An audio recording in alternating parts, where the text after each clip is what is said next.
Hi everyone, my name is Colleen from Property Lim Sisters. Today I'm here to share with you on the review of Tengah Garden Residences, whether this is actually a good project to take a look and whom is it for and what to expect in Tengah Estate itself. So here is a artist impression of Tengah Garden Residences that is located right next to Hong Kah MRT. And of course, what you are seeing in front here is actually a waterfront living. Location map itself, as we all know, Tengah Garden Residences is actually right next to Hong Kah MRT, and more importantly, it comes with a direct pedestrian access to the MRT as well as level 1 shops. So now let's zoom out to Tengah's town itself. Tengah is actually one of the Singapore's newest town and is divided by 5 districts over here. Okay, and more importantly, not every project is actually near MRT and not every project is actually in the prime position itself. And when we look in terms of prime area, we will be, of course, emphasizing would be the Park District, where there would actually be also this marketplace right here. And more importantly, if we take a look at Tengah, some people would say, hey, Tengah is so ulu, but actually if we take a look at it, over 14,000 flats has already been completed, meaning to say keys has been distributed, and the second neighborhood center is actually due to open this year alone. Now, let's take a look in terms of the land parcel price, like the bidding price itself. So as you can see for this GLS, there's actually 3 different bidders, and all the bid price are less than 1% apart, which means to say developer actually kind of know what kind of price to bid, and there is no overbidding in terms of the price. And why would I actually talk about this bidding itself? Because ultimately we know whatever the bidding price the developer have gone for, it also translates into the selling price to consumers like yourself. And now let's take a look at what to expect in Tengah Gardens. In total, there's actually 863 units, comes with residential and a first-story commercial. More importantly, the TOP will be expected somewhere 2030, 2031, and it will come with 1 to 4 bedrooms, emphasizing on 2 and 3 bedrooms. This is the site plan of Tengah Garden Residences. It comes with a full condo facilities with tennis court. So why am I emphasizing and get so excited about tennis court is because due to the land size, some newer developments are unable to have full condo facilities, or I would say focusing more on the facilities itself for the landscape. Okay, and if you take a look how the developer actually built them, between blocks to blocks, there are actually facilities that separates them. And in general, for this development itself is either a north or south facing orientation. Of course, there are slight tilted sun, morning sun as well as evening sun. So it really depends on also what type of units meets that you are looking at.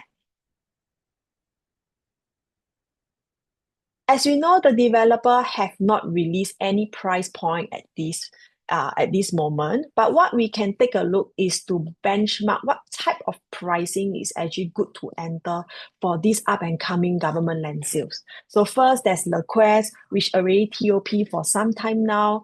It is an official condo. It's also a mixed development. However, it's not next to the MRT. For 3 bedroom, it has already transacted at 1.7. 4 bedroom already transacted at 2.28. How about the ECs that are the newest kids in the block, Copen Grand, just TOP, not too long. 3 bedrooms has already been done due and transacted for 1.65.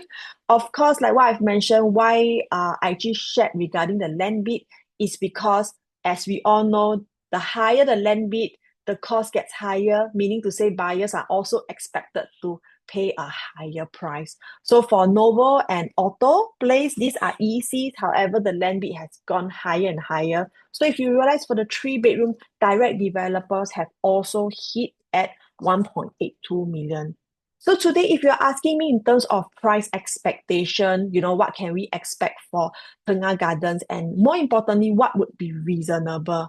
So I would say EC, as we all know, is definitely a subsidized price. So if an EC has already been transacted at 1.82, I would say somewhere 2 million for 3 bedroom at Tengah Gardens is definitely very reasonable to enter itself. As for the 4 bedroom across be it condo or EC has already gone above 2 million or even 2.2, 2.3 million for even Copenhagen. So if you ask me again, same thing for Tengah Gardens, if for the 4 bedroom, it's going at maybe say 2.6, 2.7, of course, with the premium of it being a mixed development with commercial entities on level one, as well as MRT right beside, I would say 2.6 million, 2.7 million, it will be reasonable as well. Now let's take a look at what's the buzz about for Jurong Regional Line. As we all know, this is actually an extension. This actually helps connectivity in the west itself. Mid-2028, they will actually complete up to Gekpo, which means to say people in Tengah, especially Tengah MRT, will have convenience to not just towards Jurong itself, but also towards Choa Chu Kang.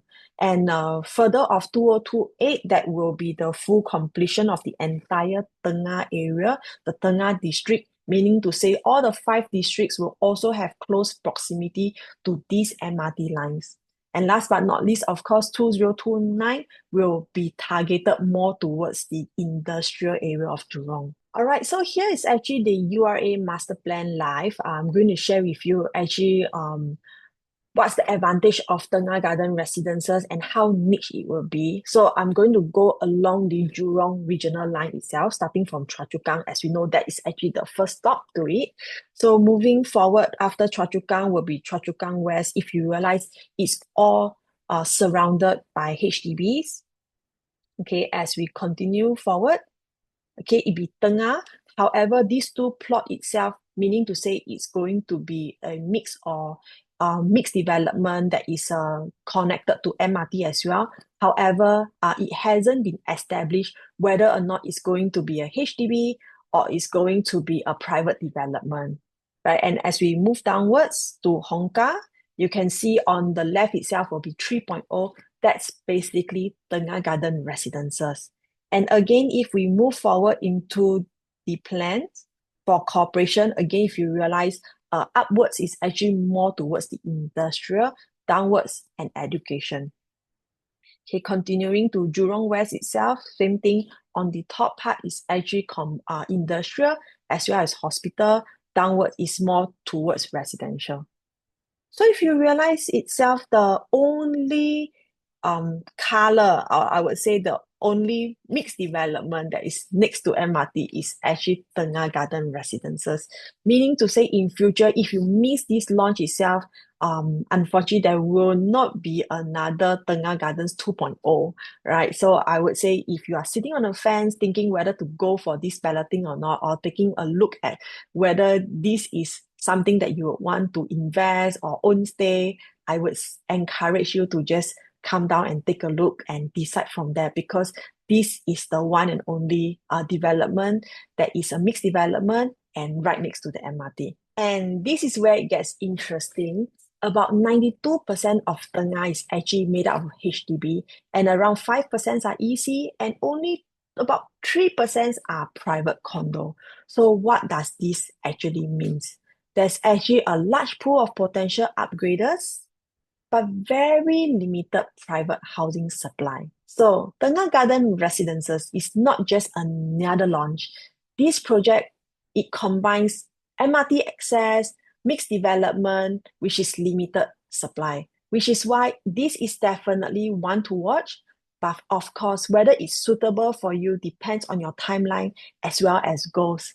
Once again, I'm Colleen from Property Lim Sisters. If you do have any housing inquiries, whether this is the project or not, or whether is it a time to do an upgrade into Tengah, feel free to give us a DM.